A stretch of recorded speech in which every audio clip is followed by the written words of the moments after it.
नमस्कार बच्चों, कैसे हैं आप सब। आशा करती हूँ आप सभी अच्छे होंगे, स्वस्थ होंगे, खुश होंगे और अपनी पढ़ाई भी अच्छे से कर रहे होंगे। तो जैसा कि आप सभी जानते हैं, मैं हूँ आपकी हिंदी की अध्यापिका और मैं स्वागत करती हूँ आप सभी का आईसीटी वर्चुअल क्लासरूम में। और आज हम यहाँ पर एकत्रित हुए हैं पढ़ने के लिए क्लास 10th की हिंदी।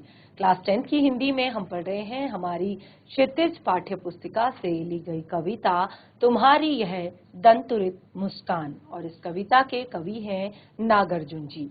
तो ये कविता, जैसे कि मैंने आपको बताया, ये आपके क्षितिज पाठ्य पुस्तिका के काव्य खंड से ली गई कविता है और कवि हैं नागार्जुन जी। तो सबसे पहले कविता को शुरू करने से पहले हम यहाँ पर नागार्जुन जी के विषय में थोड़ा सा जानेंगे, उनके जीवन परिचय को जानेंगे। तो ये जो कविता है ये नागार्जुन जी द्वारा लिखी है, तो उनके जीवन परिचय को पहले जानते हैं।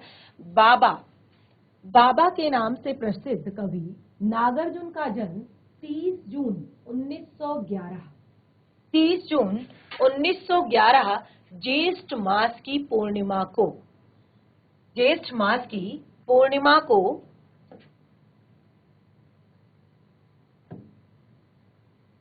पूर्णिमा को अपने ननिहाल सतलखा, ठीक है। तो नागार्जुन जी जो हैं, इनका जन्म ये बाबा के नाम से प्रसिद्ध हुए थे और इनका जन्म 30 जून 1911, याद रखिएगा, 30 जून 1911 ज्येष्ठ मास की पूर्णिमा को अपने ननिहाल सतलखा, जो उनका ननिहाल है सतलखा, जिला दरभंगा, बिहार में हुआ था। और इनका मूल नाम जो था वैद्यनाथ मिश्र था। इनका मूल नाम क्या था? वैद्यनाथ मिश्र था नागार्जुन जी का। नागार्जुन तैरनी गांव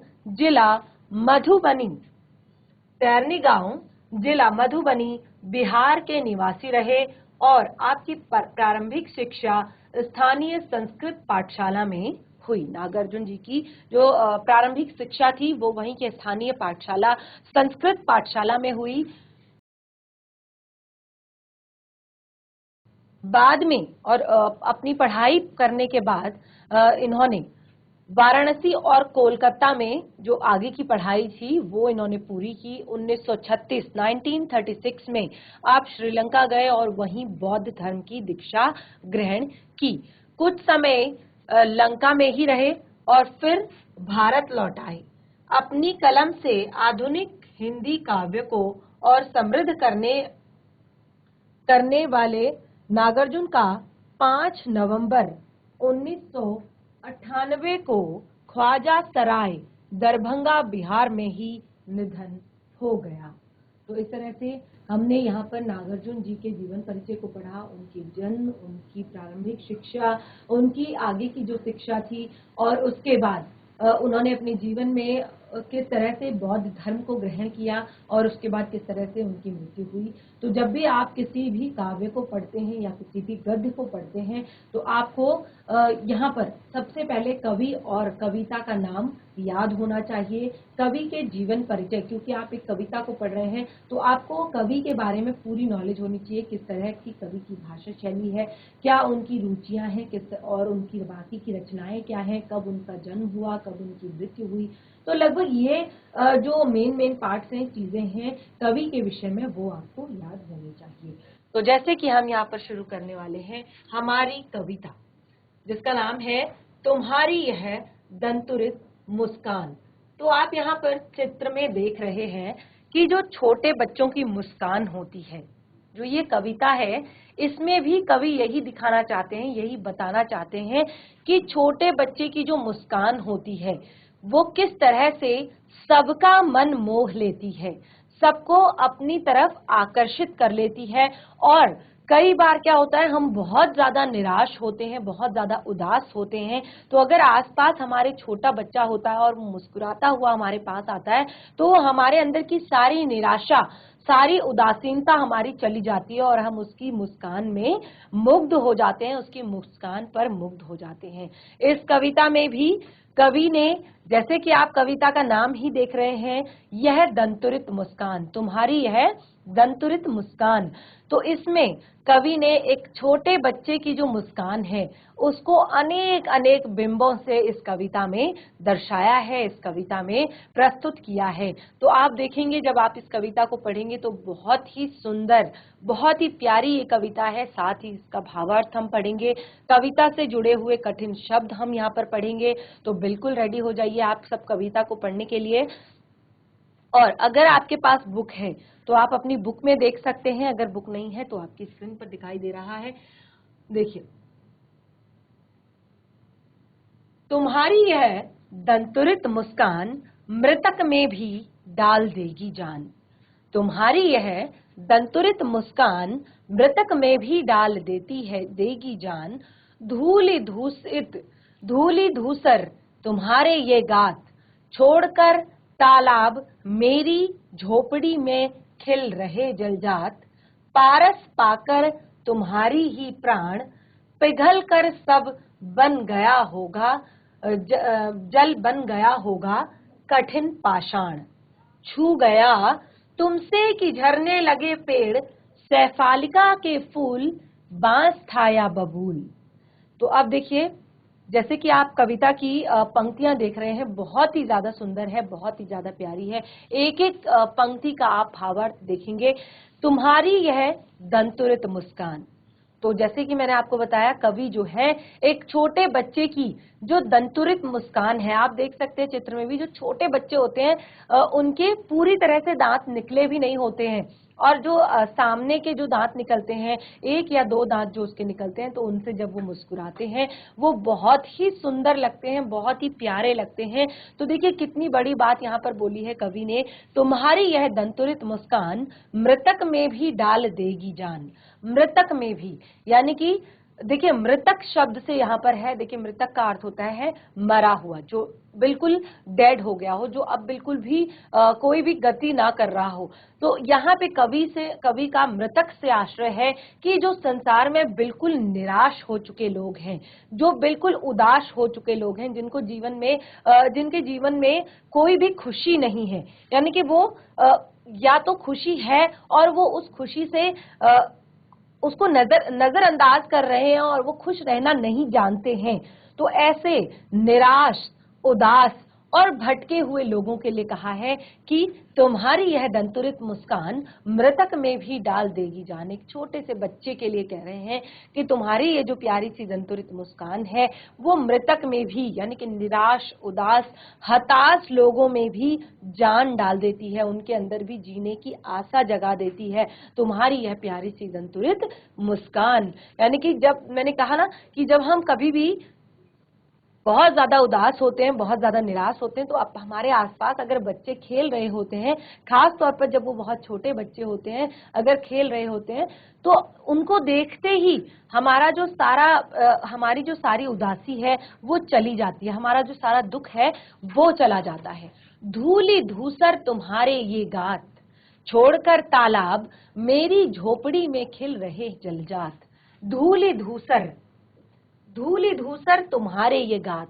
जब छोटे बच्चे आंगन में खेलते हैं तो कैसे वो चलते हैं, घुटनों के बल वो चलते हैं, और आंगन में उनको नहीं समझ आ रहा है कि उनके कपड़े गंदे हो रहे हैं या उनके शरीर पर मिट्टी लग रही है, उनके पैर मिट्टी में जा रहे हैं या उनके हाथ मिट्टी में जा रहे हैं, क्योंकि वो उनका वो प्रिय खेल है अभी, वो घुटनों से चलना, वो दौड़ना, वो आंगन में किलकारियां मारना, तो ये उनका प्रिय खेल है। तो कवि उस छोटे बच्चे के वो धूल से सने हुए गात, अर्थात जो उसका बदन है, शरीर है, उसको देखकर, धूल से सने हुए शरीर को देखकर कहते हैं कि ऐसा प्रतीत हो रहा है तुम्हारे ये धूल से सना हुआ जो बदन है, शरीर है, वो ऐसा प्रतीत हो रहा है, छोड़कर तालाब मेरी झोपड़ी में खिल रहे हैं जलजात। छोटे बच्चे के धूल से सने हुए शरीर की तुलना जल जात यानी कि कमल से की गई है। यहाँ पर कवि कहते हैं ऐसा प्रतीत होता है जैसे कमल तालाब को छोड़कर मेरी झोपड़ी के अंदर खिलाया है।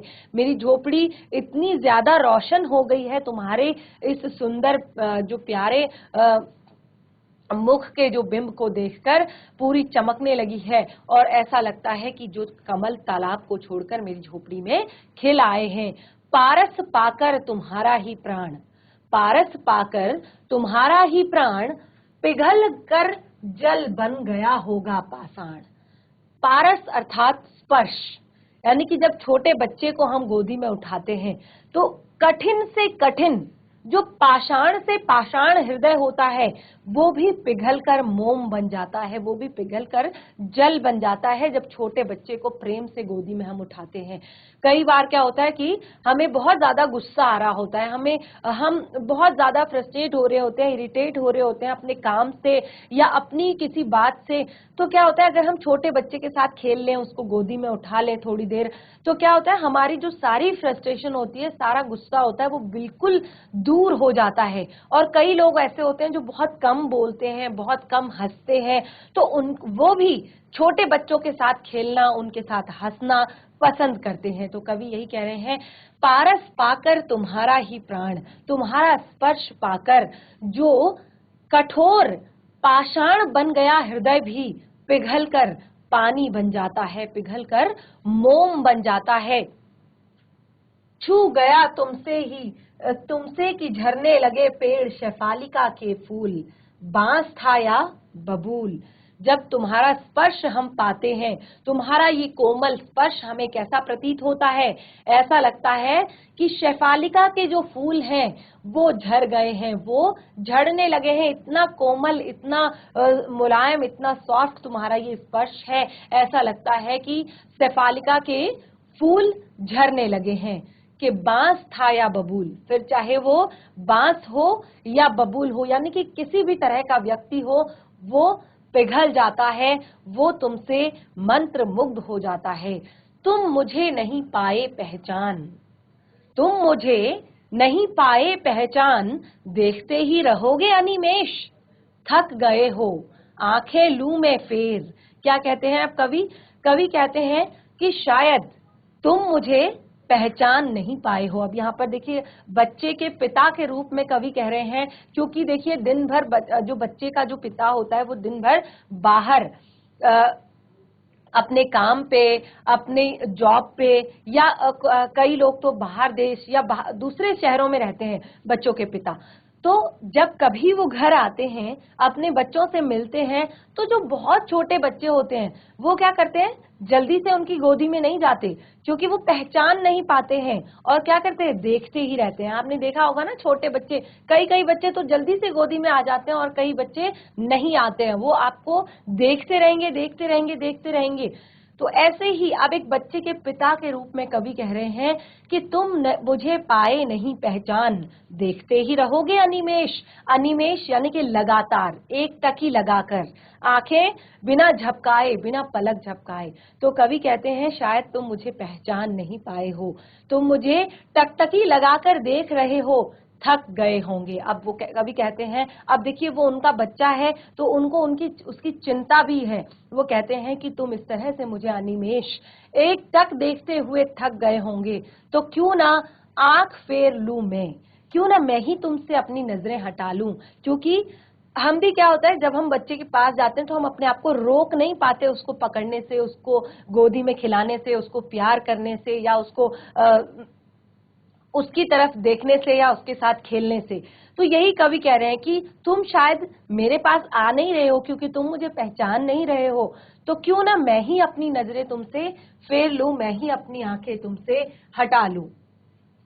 आगे कहते हैं, क्या हुआ यदि हो सके परिचित न पहली बार, क्या हुआ यदि हो सके न परिचित पहली बार, यदि तुम्हारी माँ न माध्यम बनी होती आज, मैं न देख सकता, मैं न पाता जान तुम्हारी यह दंतुरित मुस्कान। अब कवि उस छोटे बच्चे की माता की सराहना करते हैं, उनको धन्यवाद करते हैं, उनके लिए कहते हैं, क्या हुआ यदि हो सके न परिचित पहली बार। देखिए इस तरह का दृश्य आप देख सकते हैं, छोटा बच्चा है और उसके पिताजी उससे मिल रहे हैं, तो वो अपनी माँ की गोदी में बैठा हुआ एक टकी लगाकर उन्हें देख रहा है। तो कवि कहते हैं कोई बात नहीं, पहली बार में अगर हम जान पहचान हमारी ना लगी हो। देखिए कई बार क्या होता है, आप कभी किसी के घर में मेहमान बनकर जाते हैं, या आपके घर में, अभी आप भी बहुत ज्यादा बड़े नहीं हैं, आप भी अभी छोटे से ही बड़े हुए हैं, 10th क्लास में हैं, तो कभी आपके घर में जब कोई मेहमान आते हैं, बाहर से कोई आता है, तो आप एकदम से उसके साथ घुलते मिलते नहीं है। आज का दिन, कल का दिन, तो कई बार ऐसा होता है ना कि मेहमान जाने वाले होते हैं, तब आप उनसे क्लोज हो जाते हैं, उनके बहुत अच्छे मित्र बन जाते हैं, उनसे उनके साथ खेलते हैं, उनसे आपकी दोस्ती हो जाती है। तो कैसे होता है कि शुरुआत में आप उनको जल्दी से पहचान नहीं पाते, उनसे आप जल्दी से उनको नहीं समझ पाते कि ये किस तरह के इंसान है। तो आप तो काफी बड़े हैं, तो ये तो छोटे से बच्चे की बात है जिसको अपनी माता की गोदी के अलावा अभी किसी की पहचान नहीं है, तो वो कैसे अपने पिता को इतनी जल्दी से पहचान लेगा। तो कवि कहते हैं, क्या हुआ यदि हो सके न परिचित पहली बार, यदि तुम्हारी माँ न माध्यम बनी होती। यानी कि हम दोनों के रिलेशन का, हम दोनों के प्रेम का जो माध्यम है वो तुम्हारी माँ है। मैं न देख सकता न जान पाता तुम्हारी यह दंतुरित मुस्कान। तुम्हें पाने का, तुम्हें अपनी गोदी में खिलाने का, तुमसे प्रेम करने का मेरा जो माध्यम है वो तुम्हारी माँ है। यानी कि जो मैंने तुम्हें पाया है उसका माध्यम केवल और केवल तुम्हारी माँ है। तुम्हारी माँ के कारण ही आज मैं तुम्हारी इस प्यारी सी मुस्कान को देख पा रहा हूँ, जान पा रहा हूँ, समझ पा रहा हूँ। तो इस तरह से कवि ने अपनी इन पंक्तियों की यहाँ पर भावार्थ बताया है। धन्य तुम, माँ भी तुम्हारी धन्य। अब कवि बच्चे की माँ को धन्यवाद करते हैं, उनको कहते हैं कि आप धन्य हैं, धन्य है आप ऐसे पुत्र को पाकर। और कब बच्चे को कहते हैं धन्य तुम, यानी कि तुम भी धन्य हो ऐसी माँ को पाकर। धन्य तुम, माँ भी तुम्हारी धन्य, चीर प्रवासी मैं इतर अन्य। यानी कि मैं चीर प्रवासी, प्रवासी यानी कि क्योंकि मैं तो ज्यादा दिन बाहर ही रहने वाला इंसान हूँ, घर पे तो तुम और तुम्हारी माँ ही रहते हो, तो चीर प्रवासी मैं इतर अन्य, इसलिए मैं तुम्हारे लिए अन्य हो गया, यानी कि दूसरा हो गया। इस अतिथि से प्रिय क्या रहा तुम्हारा संपर्क। अब कवि इसको कहते हैं, इस अतिथि से प्रिय क्या रहा तुम्हारा संपर्क। उंगलियां माँ की कराती हैं मधुपर्क। जो तुम्हारी माँ की उंगलियां हैं वो तुम्हें मधुपर्क कराती हैं, यानी कि अपने हाथ से भोजन कराती हैं, अपने प्रेम से तुम्हें भोजन कराती हैं। देखते ही तुम इधर कनखी मार, देखते ही तुम इधर कनखी मार, और होती जब आंखें चार, तब तुम्हारी दंतुरित मुस्कान बड़ी ही लगती, बड़ी ही छविमान। कितनी प्यारी पंक्तियां हैं, देखिए कवि कितनी ही सुंदर ढंग से कवि ने एक छोटे बच्चे की मनोहर मुस्कान को यहाँ पर दर्शाया है, कितने सारे बिंबों का प्रयोग किया है। कवि क्या कह रहे हैं, देखिए, चीर प्रवासी में इतर अन्य, इस अतिथि से प्रिय क्या रहा तुम्हारा संपर्क। यानी कि क्या हमारा संपर्क है, क्या हमारा रिश्ता है, क्या हमारा नाता है। उंगलियों से माँ कराती रही मधुपर्क, और तुम्हारी माँ तुम्हें मधुपर्क यानी कि शहद के रूप में, भोजन के रूप में शहद जो है वो तुम्हें खिला रही है। और देखते ही तुम इधर कनखी मार, और अपनी माँ की गोदी में बैठे हुए जैसे ही तुम मेरी तरफ नजरें घुमाते हो, मुझे कनखियां मार मार कर देखते हो, और होती जब आंखें चार, और अचानक जब हमारी आंखें चार हो जाती हैं, यानी कि मैं भी तुम्हें देखता हूँ, तुम भी मुझे देखते हो, तब तुम्हारी दंतुरित मुस्कान, यानी कि जब हमारी आंखें एक दूसरे को देखती हैं तो तुम्हारे चेहरे पर जो प्यारी सी मुस्कान आती है, जो दंतुरित मुस्कान आती है, वो लगती बड़ी ही छविमान, और वो बहुत ही प्यारी लगती है, वो बहुत ही सुंदर लगती है। तो इस तरह से हमने इस कविता का यहाँ पे पूरी कविता हमने पढ़ ली है, और मैं आशा करती हूँ कि आपको कविता पसंद आई होगी। अब हम कविता का सार एक बार यहाँ पर जान लेते हैं, भावार्थ यहाँ पर एक बार जान लेते हैं कि क्या भावार्थ है इस कविता का। तो देखिए, एक्सप्लेन तो मैंने आपको पूरी तरह से कर दिया है भावार्थ, लेकिन अगर आप लिखना चाहते हैं तो आप यहाँ से लिख भी सकते हैं इस समय भावार्थ को। तो देखिए, इस कविता में कवि ने नवजात शिशु के मुस्कान के सौंदर्य के बारे में बताया है। जो नवजात शिशु होते हैं, जैसे कि आप चित्र में देखते हैं, बहुत ही सुंदर, बहुत ही प्यारे, बहुत ही कोमल उनका जो शरीर होता है। तो कवि यहाँ पर कहते हैं कि शिशु की मुस्कान इतनी ज्यादा मनमोहक है, इतनी ज्यादा आकर्षक है कि किसी भी मृतक में जान डाल सकती है। मृतक यानी कि जैसे कि मैंने आपको बताया, जो ऐसा कठोर हृदय व्यक्ति हो, जो निराशा में डूब चुका हो, जो उदासी में डूब चुका हो, जिसका जीवन के प्रति उत्साह समाप्त हो गया हो, लेकिन वो इस तरह की प्यारी सी मुस्कान को जब देखता है तो उसमें भी जीने की चाह आ जाती है, उसके अंदर भी जान आ जाती है।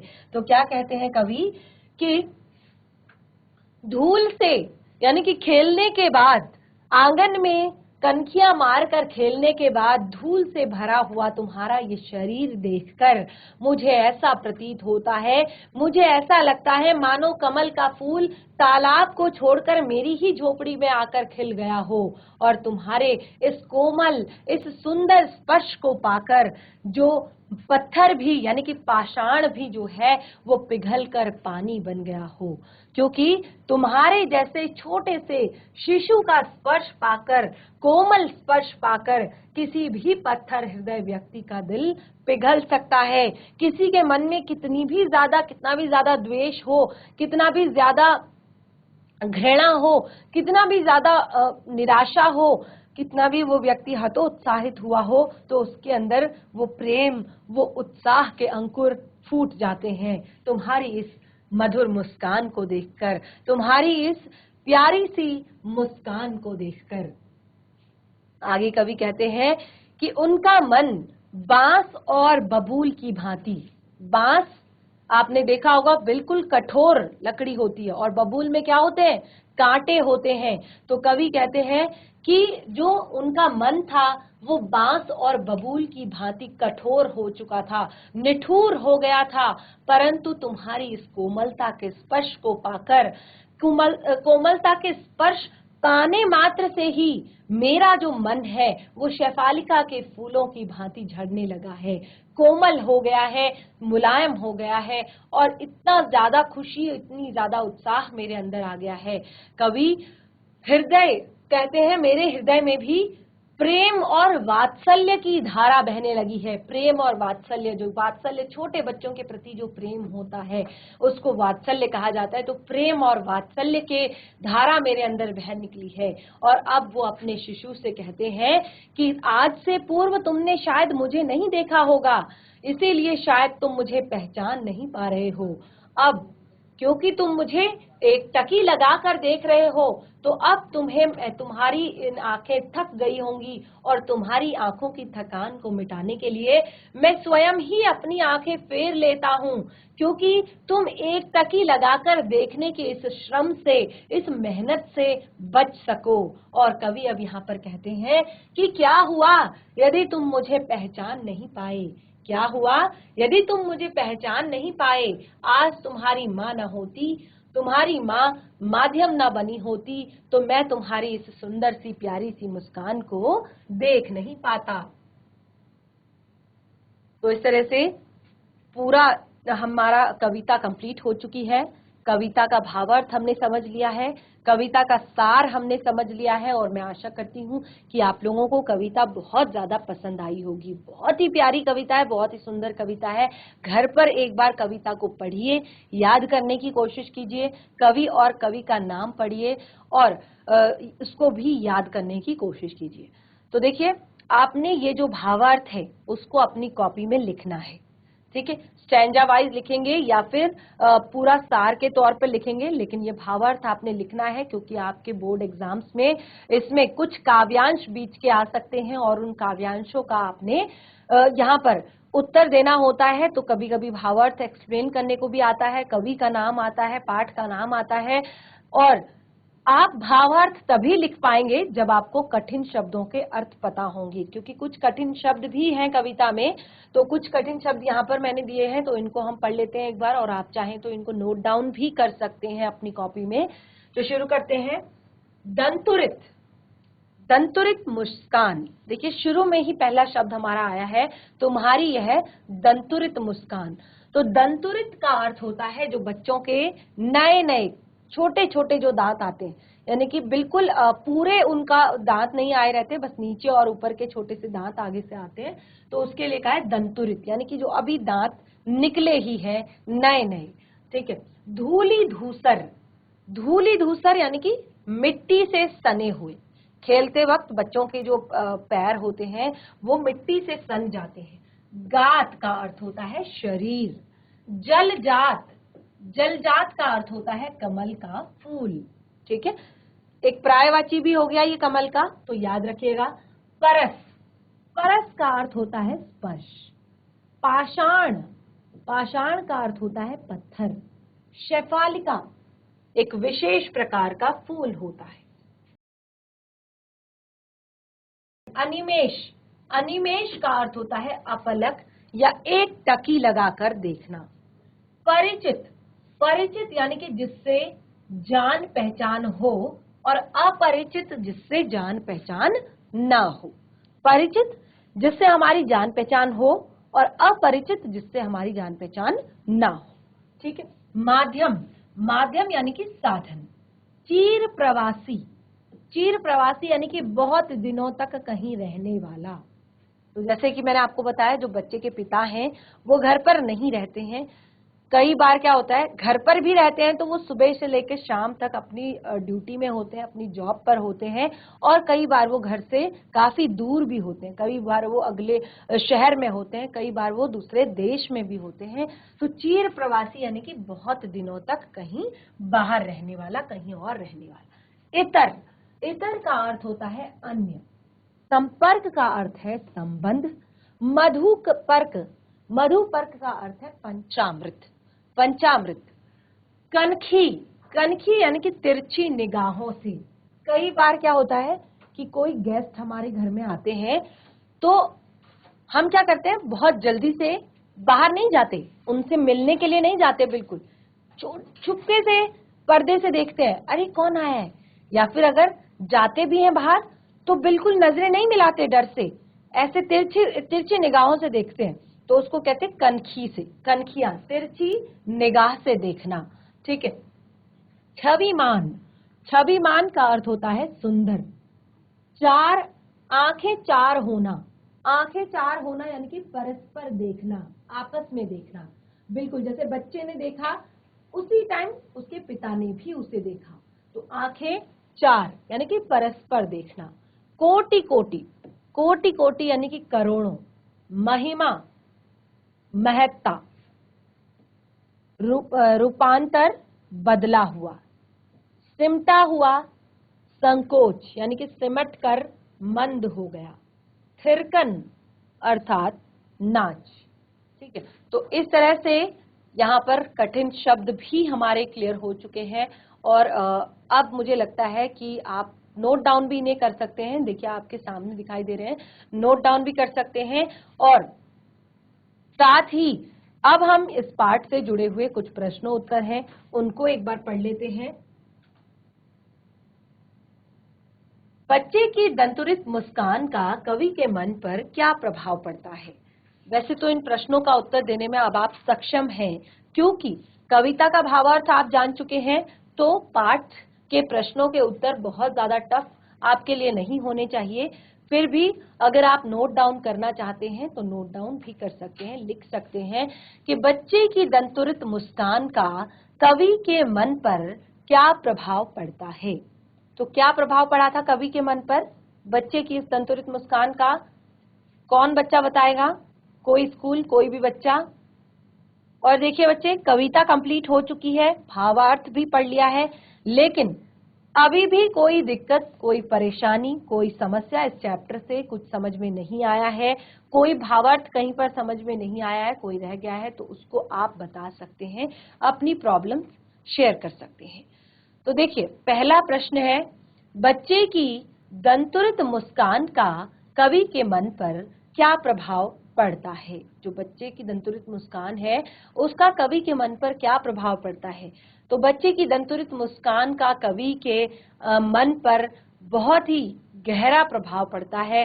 कवि कहते हैं कि बच्चे की जो मुस्कान है वो बहुत ज्यादा मनमोहक है, वो इतनी ज्यादा मनमोहक है, इतनी ज्यादा प्यारी है कि वो किसी भी मृतक में भी जान डाल सकती है, यानी कि किसी भी निराश, उदास, हताश और ऐसे व्यक्ति जिनका जीवन के प्रति उत्साह समाप्त हो गया हो, जिनके अंदर निराशा भर गई हो, ऐसे व्यक्ति को भी जीवन जीने की आस उनके अंदर जगा देती है। तो बहुत ही प्यारा प्रश्न था, उसका बहुत ही प्यारा सा छोटा सा उत्तर है। और आपने अगर नोट डाउन करना है तो आप नोट डाउन भी साथ साथ कर सकते हैं, और अगर नहीं करना है तो पहले आप कॉपी में भावार्थ लिखेंगे, उसके बाद पाठ से जुड़े हुए प्रश्नों के उत्तर भी आप अपनी कॉपी में लिखेंगे। अगला प्रश्न है, कवि ने बच्चे की मुस्कान के सौंदर्य को किन किन बिंबों के माध्यम से व्यक्त किया है। बहुत ही ज्यादा इंपॉर्टेंट प्रश्न है, बहुत ही ज्यादा महत्वपूर्ण प्रश्न है कि कवि ने बच्चे की मुस्कान को किन किन बिंबों से के माध्यम से व्यक्त किया है। तो देखिए, कवि नागार्जुन ने बच्चे की मुस्कान को जिन बिंबों के माध्यम से व्यक्त किया है वो देखिए, सबसे पहले कहा है कि मृतक में भी डाल देगी जान।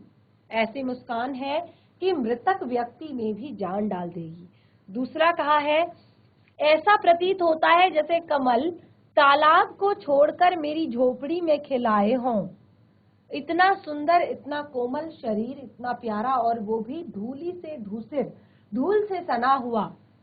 बांस या बबूल से शैफालिका के फूलों का झड़ना। तो कवि कहते हैं कि तुम्हारा ये स्पर्श पाकर मुझे ऐसा लग रहा है, जो मेरा कठोर हृदय था, पाषाण हृदय था, वो भी पिघल गया है। और ऐसा प्रतीत होता है जो बांस या बबूल का जो वृक्ष है उसमें भी शैफालिका के फूल झड़ आए हों। स्पर्श पाकर पाषाण का पिघलना। ऐसा लगता है कि तुम्हारे स्पर्श को पाकर पत्थर भी पिघल गया होगा। अगला है, तिरछी नजरों से देखकर मुस्कुराना। कनखियां मारकर देखना, तिरछी नजरों से देखकर मुस्कुराना। तो इतने सारे अलग अलग बिंबों को यहाँ पर कवि ने व्यक्त किया है, और इस तरह से उन्होंने कविता को और भी ज्यादा सुंदर बनाया है, और भी ज्यादा प्यारा बनाया है। तो आप इनको भी आप नोट डाउन कर सकते हैं। अगर प्रश्न नहीं भी उतार रहे हैं, केवल उत्तर आप उतारेंगे, नोट डाउन करेंगे। अगला प्रश्न है, मुस्कान और क्रोध भिन्न भिन्न भाव हैं। मुस्कान और क्रोध भिन्न भिन्न भाव हैं। इनकी उपस्थिति में बने वातावरण की भिन्नता का चित्रण कीजिए। बहुत ही सुंदर है। कभी कभी क्या होता है, हमें गुस्सा आता है, माहौल जो होता है फिर कैसा होता है, कभी कभी हमारे अंदर खुशी होती है, हम मुस्कुराते हैं, उस समय पर हमारे आसपास का माहौल कैसा होता है, वो अलग अलग आपने यहाँ पर लिखना है। तो थोड़ा सा हिंट मैं आपको देती हूँ, आंसर आपने सारे खुद से लिखने हैं, क्योंकि अभी आप नोट डाउन शायद नहीं कर पा रहे होंगे। मुस्कान और क्रोध परस्पर विलोम है। खुशी और गुस्सा दोनों परस्पर विलोम हैं, उल्टे हैं। जहां पर खुशी होगी, अब देखिए यहीं से क्लियर हो चुका है कि दोनों का वातावरण बिल्कुल भिन्न होगा, क्योंकि खुशी में क्या होता है, मुस्कान से हमारे चेहरे पर हमारा चेहरा आकर्षक लगता है, हमारा चेहरा सुंदर लगता है, मन प्रसन्न होता है। और इससे क्या होता है, देखिए जब हम खुश होते हैं हमारा मन प्रसन्न होता है, हमारे चेहरे पर मुस्कान होती है। तभी हम कहते हैं कि जब भी आप किसी से मिलो तो आप मुस्कुराते हुए मिलो, ताकि जो सामने वाला व्यक्ति है उसका भी आपके प्रति जो उसकी सोच है वो बदल जाए, या आपको देखकर वो भी मुस्कुरा जाए। तो क्या होता है कि किसी से भी अगर आप मिलते हैं तो आप मुस्कुरा कर मिलिए, खुश होकर मिलिए, प्रसन्नता से मिलिए। सबसे पहली बात है, अगर आप मुस्कुराएंगे तो आपका मन, पहले तो आपका खुद का मन प्रसन्न होगा, दूसरा आपका चेहरा आकर्षक लगेगा, और तीसरा आपके मन में एक उल्लास होगा, एक कॉन्फिडेंस भी आता है। अगर आप खुश होते हैं तो आपके अंदर कॉन्फिडेंस भी होता है। और दूसरा, मुस्कान क्या होती है, वो कठोर एवं भाव शून्य। अगर कोई व्यक्ति आपके सामने बिल्कुल भाव शून्य बैठा है, या उसको कोई प्रॉब्लम है, और आप मुस्कुराते हुए उससे मिलते हैं, तो जाहिर सी बात है वो भी आपसे मुस्कुराते हुए मिलेगा। कई बार प्रॉब्लम्स कुछ और होती हैं, कुछ और बात हो जाती है, कुछ ऐसी बात हो जाती है जीवन में, तो तब शायद हमें ऐसे बिहेव नहीं करना है, लेकिन अगर आप डेली रूटीन में किसी से इस तरह से मिल रहे हैं तो ये बहुत अच्छी बात है। इससे क्या होता है कि कठोर हृदय वाला व्यक्ति भी भाव युक्त हो जाता है। और सबसे मेन बात होती है इसमें कि जो कई बार हम कहीं पर भी किसी अनजान जगह पर भी जाते हैं, वहां पर भी अगर लोगों से मुस्कुराकर मिलते हैं तो पराये भी अपने हो जाते हैं। थोड़ी देर के लिए हमें लगता है, हम उनसे जब बात करते हैं, खुलकर हंसकर मिलकर बात करते हैं, तो ऐसा लगता है कि ये अपने ही हैं, कोई जानने वाले हैं। तो इसमें पराये को भी अपना बनाने की एक अद्भुत क्षमता होती है मुस्कान में। और जबकि इसके ठीक विपरीत, जब आप क्रोध में होते हैं तो आपका चेहरा भयानक हो जाता है, मन में अशांति हो जाती है, आपके चारों तरफ का वातावरण तनावपूर्ण हो जाता है। और क्रोध से हृदय बहुत ज्यादा कठोर और संवेदनहीन हो जाता है। यानी कि आपके अंदर अगर गुस्सा है, क्रोध है, तो आपके सामने अगर कुछ हो भी रहा है, अगर कुछ मिस हैपनिंग भी हो रही है, तो आपका हृदय उसके प्रति भी रिएक्ट नहीं करेगा, क्योंकि आपके अंदर जो संवेदनाएं होती हैं वो भी मर जाती हैं और लोगों में भय और आतंक उत्पन्न हो जाता है, और जो अपने होते हैं वो भी पराये हो जाते हैं आपके इस तरह का चेहरा देखकर। ठीक है, बहुत ही सुंदर प्रश्न था, आप बहुत अच्छे से एक्सप्लेन कर सकते हैं। अगला प्रश्न है, भाव स्पष्ट कीजिए। छोड़कर तालाब मेरी झोपड़ी में खिल रहे जलजात। पूरा एक्सप्लेन कर दिया है आपको, भावार्थ क्लियर कर दिया है, तो इसका उत्तर आप खुद से लिखेंगे। छू गया तुमसे कि झरने लगे पेड़, शेफालिका के फूल बांस था या बबूल। सेम आप खुद व्यक्त करेंगे। अगला है बहुत ही प्यारा प्रश्न, बच्चे की मुस्कान और एक बड़े व्यक्ति की मुस्कान में क्या अंतर है। अब आपको ये स्पष्ट करना है अंतर बच्चे और बड़े की मुस्कान का। तो इस तरह से हमारा ये पूरा चैप्टर यहाँ पर क्लियर हो चुका है कि आज हमने यहाँ पर पढ़ा है। कविता को घर पर पढ़िए, भावार्थ कॉपी में लिखिए, नोट डाउन कीजिए, कठिन शब्दों को कॉपी में लिखिए और पाठ से जुड़े हुए प्रश्न उत्तर कॉपी में लिखिए। इस चैप्टर में कोई दिक्कत, कोई परेशानी, कोई समस्या होने से जो हमारा नेक्स्ट सेशन है, सबसे पहले अपनी समस्याएं डिस्कस कीजिए, उसके बाद अपना अगला सेशन स्टार्ट करेंगे। तो तब तक हमारा आज का सेशन यहीं पे समाप्त होता है। तब तक के लिए धन्यवाद। आपका दिन शुभ हो।